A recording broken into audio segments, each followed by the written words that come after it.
شادیاں خاندان اور برادری کے اندر ہونی چاہیے یا برادری سے باہر ہونی چاہیے؟ ہر بات تم سر سے ہی پوچھتی ہو، تمہارے ان قریب ایک اچھا دانشور بزرگ بیٹھا ہوا بزرگ شکر ہے. اچھا چلیں میں اب آپ سے پوچھ لیتی ہوں، شادیاں خاندان اور برادری کے اندر ہونی چاہیے یا باہر؟ آپ نہیں، اب تم نے اس سے پوچھ لیا، اسی سے پوچھو. اچھا چلیں میں نے مٹا دیا، میں نے آپ سے نہیں پوچھا، اب میں آپ سے پوچھ رہی ہوں. میں پاگل ہوں، مجھے نہیں پتا تم نے اس سے پوچھا ہے، مٹا دیتی ہو، میں نے نہیں بتانا. چلیں سر آپ خود ہی بتا دیں. نہیں اب اسی سے پوچھو، اب اسی سے پوچھو. نہیں تم ہی بتا. نہیں اب اسی سے پوچھو، اسی سے پوچھو. ایسی کون سی بات ہے تو میں کر لو اس پہ. تو پہلے بھی تو میں ہی ہو رہی ہے، اور کیا آپ میں ہو رہی ہے؟ تم سے اور توقع بھی کیا ہے تو میں کے علاوہ؟ کر لو تو میں ایسی کون سی بات ہے؟ تمہاری کیا رائے ہے؟ میری رائے تو یہ میں پہلے بتا دیتا ہوں، ایک منٹ. تم نے کہنا خاندان اور برادری کے اندر شادی ہونی چاہیے لازمی طور پہ. اس نے میرے والا کیوں بتایا؟ اب میں نے نہیں بتایا. نہیں یہی کہنا، تم کل ہی تم ہی کرو اور میں بھی کروں. نہیں تم نے یہی کہنا تھا نا، یہی کہنا تھا نا. تو میں نے کہنا تھا تو تم نے کیوں کہہ دیا پہلے؟ مجھے پتا ہے تم نے کیا کہنا، مجھے تمہارے ذہنی معیار کا پتا ہے. ذہنی معیار کیا؟ اس سے اچھی اور کیا بات ہو سکتی ہے کہ شادی خاندان برادری میں ہی ہونی چاہیے. کتنے 100 سال پہلے کی بات کر رہے ہو تم؟ میرا نام کیمل علی شاہ صاحب ہے.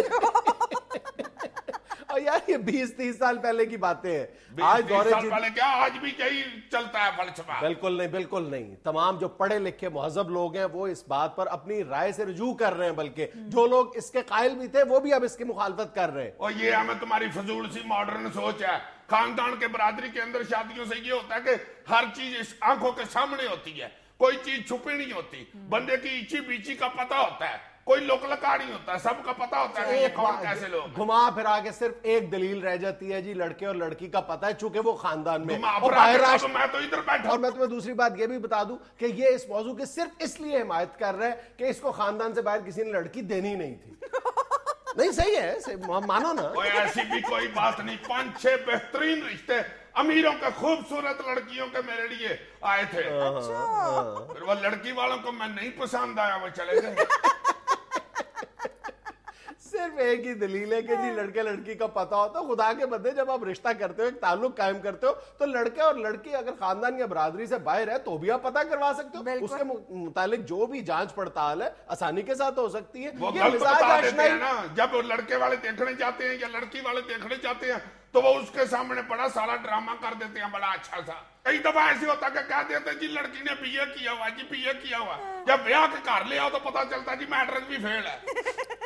برادری کے باہر تو شادی کرنا دعانا لینے کے برابر ہے، یا چٹا نکلا یا لال نکلا. یار انتہائی فضول لاجک ہے تمہاری.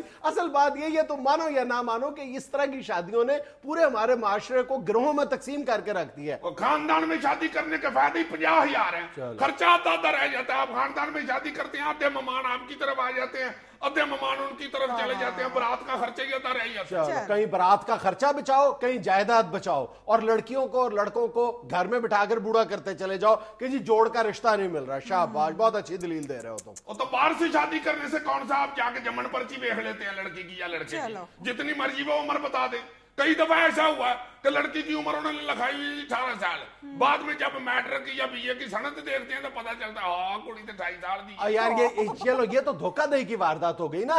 تم اصل میں دیکھ لو کہ یہ جو خاندان یا برادری کے اندر شادیوں کرنے کی جو شرط ہے، یہ کس قدر ہولناک قسم کے نتائج پر منتج ہوتی ہے. کبھی پتا چلتا ہے کہ جناب علی صرف بے جوڑ شادیوں کا انجام یہ ہوتا ہے کہ یعنی مجبوراً یہ کرنا پڑتا ہے کہ جی لڑکی جو ہے وہ 15 سال بڑی ہے، لڑکا چھوٹا ہے. اور کبھی یہ پتا چلتا ہے کہ جی لڑکا جو ہے اس نے ایم اے کیا ہوا ہے اور لڑکی جو ہے وہ میٹرک فیل ہے. یہ بے جوڑ شادیاں نہیں ہوتی. نہیں تو اگر ایم اے پاس لڑکی کی شادی میٹرک فیل لڑکے کے ساتھ ہو جائے تو ان کے گھر خرگوش پیدا ہوتی ہے. اور مزاق کو چھوڑو، سنجیدہ موضوع ہے. اور اب تو میرا خیال ہے کہ یہ جو خاندان کے اندر شادیوں کا جو رواج ہے، برادری کے اندر شادیوں کا رواج ہے، اس کی جو سب سے بڑی اس کی مخالفت میں جو دلیل دی جاتی ہے، اس سے تو میرا خیال ہے اب جاہل سے جاہل آدمی بھی آشنا ہو چکا ہے کہ میڈیکلی یہ کتنا غلط ٹرینڈ ہے. مطلب کزنز میرجز یا خاندان کے اندر شادیاں کرنے کے اتنے خطرناک نتائج برآمد ہو رہے ہیں جو وراثتی بیماریاں منتقل ہوتی ہیں. بچے کو پتہ چل چکا ہے اس کا، صرف تمہیں نہیں پتا. اچھا جی، صرف وراثتی بیماریاں ہی ہوتی ہیں، عقل دانش یا شعور نہیں ہوتا وراثتی؟ سب سے بڑی دلیل تو یہ ہے کہ خاندانوں میں شادیاں ہو تو اللہ نہ کرے کوئی